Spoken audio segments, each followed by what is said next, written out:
আমিরুল, রাজধানী সহ সারা দেশে আসলে তাপপ্রবাহে পড়ছে। আপনি খুলনায় আছেন, সেখানকার সাধারণের অবস্থা জানাবেন এবং আবহাওয়া অফিস থেকে কি বলছে, কবে মিলবে মুক্তি? আবহাওয়া অফিসের হিসাব অনুযায়ী আজ কিন্তু যে খুলনায় যে সর্বোচ্চ এই বছরের তাপমাত্রা সে তাপপ্রবাহে হচ্ছে 37.5 ডিগ্রি সেলসিয়াস, এবং খুলনা বিভাগের সবচেয়ে বেশি তাপপ্রবাহ যে তাপমাত্রা সেটা হচ্ছে যে যশোর জেলায় 38 ডিগ্রি সেলসিয়াস। এবং এই তাপপ্রবাহের কারণে সবচেয়ে বিপাকে আছে নিম্ন আয়ের মানুষের, যারা শ্রম বিক্রি করতে পারছে না, বিভিন্ন রকম সমস্যার সম্মুখীন হচ্ছে। কথা বলবো সেই রকম মানুষদের সঙ্গে। এই গরমে কি ধরনের সমস্যা হচ্ছে আপনার? গরমের সমস্যা আছে, শরীর দুর্বল আছে, খুব কষ্ট হচ্ছে। তুমি কি ব্যবসা করো? তরমুজের ব্যবসা করি। তরমুজে?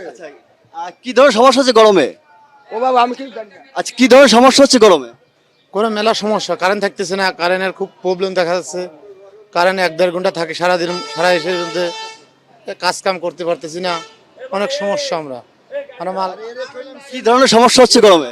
গরমে খুব সমস্যা, শরীরে অত্যাধিক ঘাম ঝরতেছে, কাজের সমস্যা, কারেন্ট থাকতেছে না, যেহেতু একটু রেস্ট নেব, রেস্ট নিতে পারছি না বিদ্যুতের জন্য।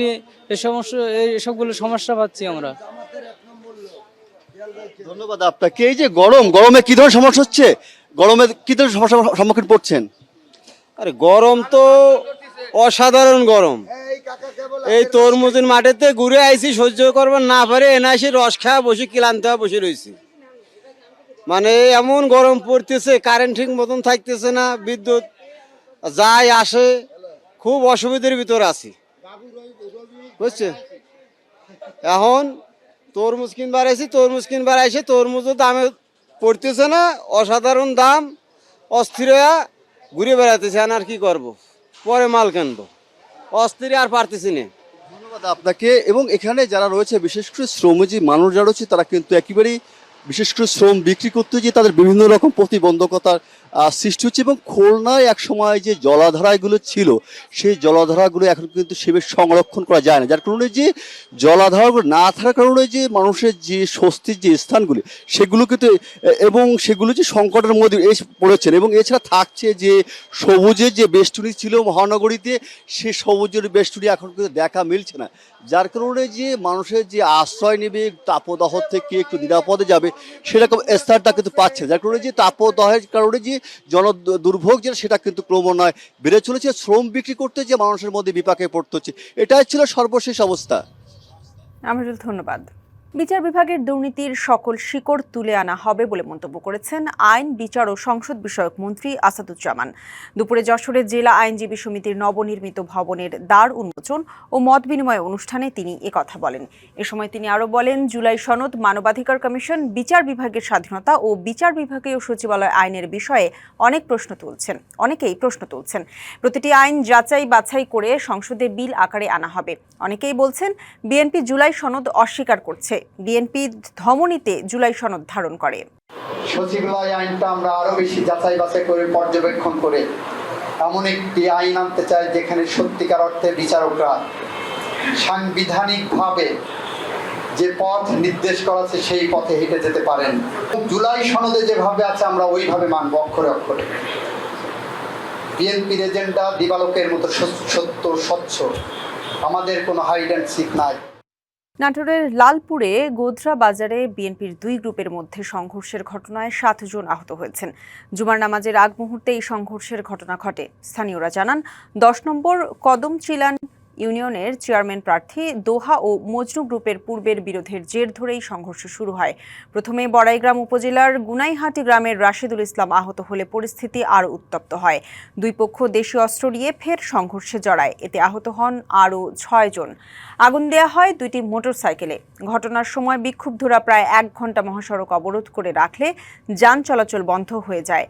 পরিস্থিতি নিয়ন্ত্রণে রাখতে এলাকায় অতিরিক্ত পুলিশ মোতায়েন করা হয়েছে। ঘটনাস্থলে থমথমে পরিস্থিতি বিরাজ করছে। রাজশাহীতে কলেজ শিক্ষিকার সাথে অশোভন আচরণের দায়ে বিএনপি নেতাকে বহিষ্কার করা হয়েছে। তিনি দুর্গাপুরের জয়নগর ইউনিয়ন বিএনপির সহ সভাপতি। সামাজিক যোগাযোগ মাধ্যমে বৃহস্পতিবার মারপিটের ভিডিও ছড়িয়ে পড়ার পর শুক্রবার এক বিজ্ঞপ্তিতে এই তথ্য জানিয়েছে দলটি। স্থানীয়রা জানান, বৃহস্পতিবার ইসলামী জলসার দাওয়াত দিতে দাউদকান্দি সরকারি ডিগ্রি কলেজের অধ্যক্ষের কক্ষে যান জয়নগর ইউনিয়ন বিএনপির সহ সভাপতি আকবর আলী। এ সময় তারা স্থানীয় মসজিদের উন্নয়নে কিছু অনুদান বা চাঁদা দাবি করেন। দৃশ্যটি পাশ থেকে ভিডিও করতে থাকেন ইংরেজি শিক্ষিকা আলিয়া খাতুন। নিষেধ করলে বাকবিতণ্ডা শুরু হয়। এক পর্যায়ে শিক্ষিকা আলিয়া বিএনপি নেতাকে থাপ্পড় দিলে শিক্ষিকাকে জুতা পেটা করেন আকবর আলী। প্রথম দফা মারপিটের পর বিএনপি নেতা দলবল নিয়ে ফের অধ্যক্ষ আব্দুর রাজ্জাক ও শিক্ষিকাকে মারধর করেন। এ সময় অন্তত 5 শিক্ষক আহত হন। এ ঘটনায় এখনো কোনো মামলা হয়নি জানিয়েছেন দুর্গাপুর থানার ভারপ্রাপ্ত কর্মকর্তা পঞ্চনন্দ সরকার। জ্বালানির সংকট ও ভাড়া বৃদ্ধিতে পরিবহন খাতে বেড়েছে চাপ। এতে বিপাকে সাধারণ মানুষ। গাইবান্ধায় দূরপাল্লার বাস সহ বিভিন্ন যানবাহনের ভাড়া বেড়ে যাওয়ায় চরম ভোগান্তিতে পড়েছেন যাত্রীরা। একইভাবে সিএনজি চালিত অটোরিকশার ভাড়াও আগের তুলনায় বেড়েছে বলে অভিযোগ যাত্রীদের। তারা বলছেন, হঠাৎ করে ভাড়া বৃদ্ধি পাওয়ায় তাদের দৈনন্দিন চলাচলে অতিরিক্ত ব্যয় চাপছে। এতে সংসারের অন্যান্য খরচ সামাল দিতে হিমশিম তারা। অন্যদিকে পরিবহন শ্রমিকরা বলছেন, জ্বালানি সংকটের কারণে আগের তুলনায় সড়কে যানবাহনের সংখ্যা কমে গেছে, ফলে আয়ও কমে গেছে তাদের। এদিকে বর্ধিত ভাড়ার প্রভাব পড়েনি এখনও খুলনার আন্তঃবাস পরিবহন সেক্টরে। সেজন্য পূর্বের নির্ধারিত ভাড়ায় এখনও বহাল রয়েছে। আগের তুলনায় 30 টাকা বা 50 টাকা বা কোনো ক্ষেত্রে 60 টাকা বেশি দিয়ে আমাদের যাইতে হচ্ছে। যেখানে 4টা গাড়ি যায় সেখানে কালকে গেছে 2টা গাড়ি। তাহলে এইভাবে এই যে 2টো গাড়িতে শ্রমিক থাকে তারা কিভাবে চলে?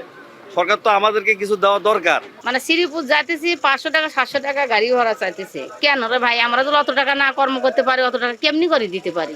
11% ভাড়া কথা বলছে, যাত্রী কোনো ভাড়া দিচ্ছে না। ঠিক আছে, আমাদের ভাড়া যা তার থেকেও কম দামে আমরা পাচ্ছি। শ্রমিক সংগঠনের বিরুদ্ধে চাঁদাবাজির অভিযোগে চাঁপাইনবাবগঞ্জ থেকে ঢাকাগামী সরাসরি বাস চলাচল বন্ধ রয়েছে। বৃহস্পতিবার রাত থেকে বাস চলাচল বন্ধ রাখা হয়েছে। তবে বিকল্প উপায়ে জেলার শেষ সীমানা রাজশাহীর গোদাগাড়ী উপজেলার বালিয়াঘাট এলাকা থেকে ঢাকাগামী বাস চলাচল অব্যাহত রয়েছে। এতে করে চাঁপাইনবাবগঞ্জের যাত্রীরা ভোগান্তিতে পড়েছেন। অতিরিক্ত অর্থ খরচ করে বিভিন্ন যানবাহনে বালিয়াঘাটে গিয়ে তাদের ঢাকা বাস ধরতে হচ্ছে।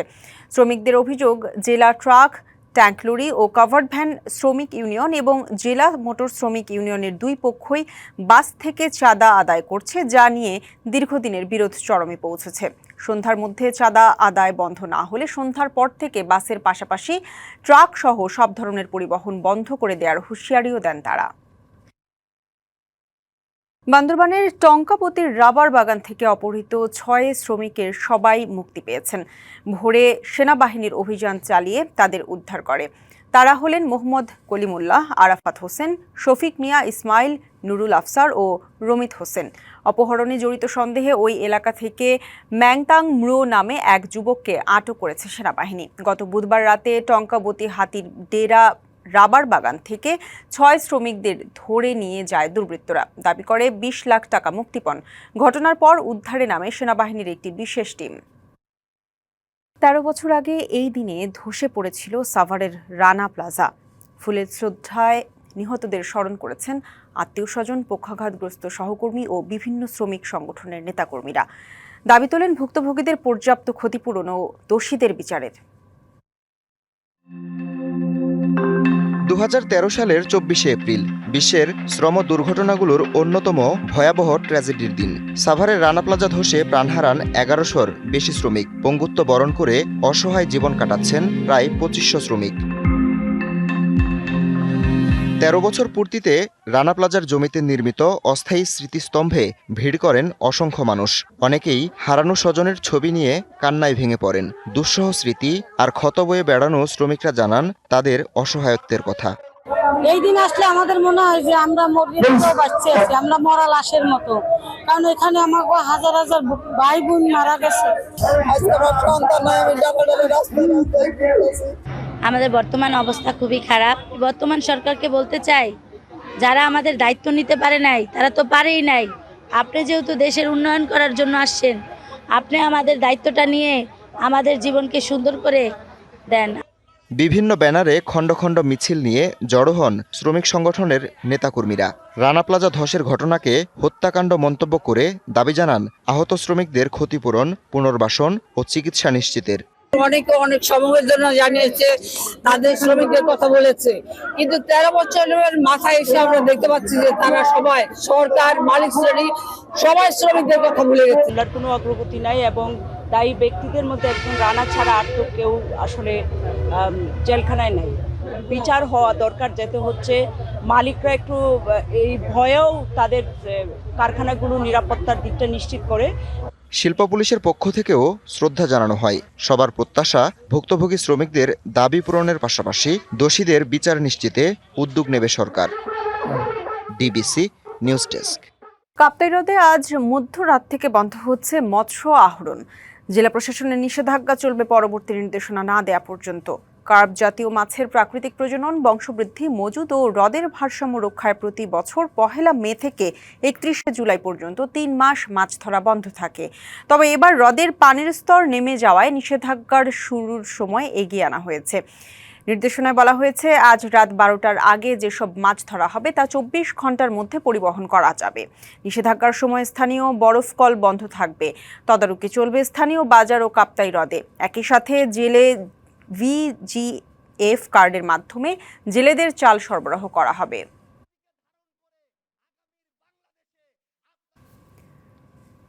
মাছ কাটার পর উচ্ছিষ্ট হিসেবে আঁশ একসময় ফেলে দেয়া হলেও এখন তা প্রক্রিয়াজাত ও বিক্রি করে আয় করছেন জেলেরা। এতে পরিবেশ দূষণ রোধের পাশাপাশি কর্মসংস্থান হচ্ছে অনেকের। প্রতি বছর কয়েকশো মন আঁশ রপ্তানি করে লাখ লাখ টাকা আয় হচ্ছে। কয়েক বছর ধরে কুড়িগ্রামের রাজারহাট উপজেলার জেলেপাড়ার পরিবারগুলোর কাছে মূল্যবান পণ্য হয়ে উঠেছে মাছের আঁশ। আঁশ সংগ্রহ করে বাড়তি আয়ের পাশাপাশি সৃষ্টি হচ্ছে কর্মসংস্থান। রুই, কাতলা, মৃগেল, কার্প, ইলিশ মাছের আঁশের চাহিদা সবচেয়ে বেশি। প্রতি মাসে 3 মণ 3.5 মণ করে আঁশ হয়, 3200-3500 টাকা করে মণ দেয়।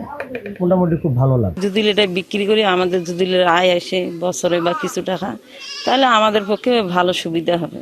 বাজারে মাছ বিক্রি করার পাশাপাশি আঁশ সংগ্রহ করার পর তা পরিষ্কার করা হয়। এরপর রোদে শুকিয়ে ঝরঝরে করে বিক্রির উপযোগী করে তোলা হয়। প্রতি মণ আঁশ বিক্রি হয় 2 থেকে 2500 টাকায়। মাছের আঁশে প্রচুর পরিমাণে কোলাজেন থাকে, যা খাদ্য, ওষুধ, ফুড সাপ্লিমেন্ট, কসমেটিক্স, ওষুধ, ক্যাপসুলের খোসা হিসেবে ব্যবহৃত হয়। এছাড়াও ব্যাটারি, কৃত্রিম cornea, bio piezo electric nano generator, rechargeable ব্যাটারিতে চার্জ দেয়া, ব্যাটারি তৈরি, বৈদ্যুতিক পণ্য সহ পোল্ট্রি খাদ্য হিসেবে ব্যবহৃত হচ্ছে। যত আয় বেশি হবে অত আমাদের জন্য সুবিধা হয়, আমাদের সংসারে কিছু একটা আয় হয়। মনে করো বাজারও ব্যবসা করি, আবার মাছের আইসে বলে আইসে ধরে এসি, এটা বিক্রি করি। বিক্রি করার পর বাজারও লাভ হয়, এখানেও লাভ হয়। মাছের উচ্ছিষ্টের সর্বোত্তম ব্যবহারে জেলে পরিবারগুলোকে লাভবান করে তুলতে প্রয়োজনীয় ব্যবস্থা নেয়ার কথা জানান উপজেলা মৎস্য বিভাগ। আমরা উপজেলা মৎস্য দপ্তর রাজারহাট আমরা যে কাজটা করতে চাচ্ছি, তাদেরকে এই আইসটা কিভাবে ভালোভাবে আরো প্রসেসিং করা যায় সেই ব্যাপারে তাদেরকে আমরা প্রশিক্ষণ দেব এবং কিভাবে আরো ভালোভাবে অর্থনৈতিকভাবে লাভবান হতে পারে সেই ব্যবস্থা আমরা আমাদের দপ্তর থেকে করব। জাপান, চীন সহ ইউরোপের বিভিন্ন দেশে রপ্তানি করার সুবাদে মাছের আঁশ দিন দিন লাভজনক খাতে পরিণত হচ্ছে। DBC news desk. ডিবিসি সারা বাংলা সংবাদে এই ছিল এখনকার মতো। ডিবিসি নিউজের সংবাদগুলো পড়তে ভিজিট করুন dbcnews.tv আর ভিজিট করুন ডিবিসির ফেসবুক পেজ এবং ইউটিউব চ্যানেল। ডিবিসির সঙ্গেই থাকুন।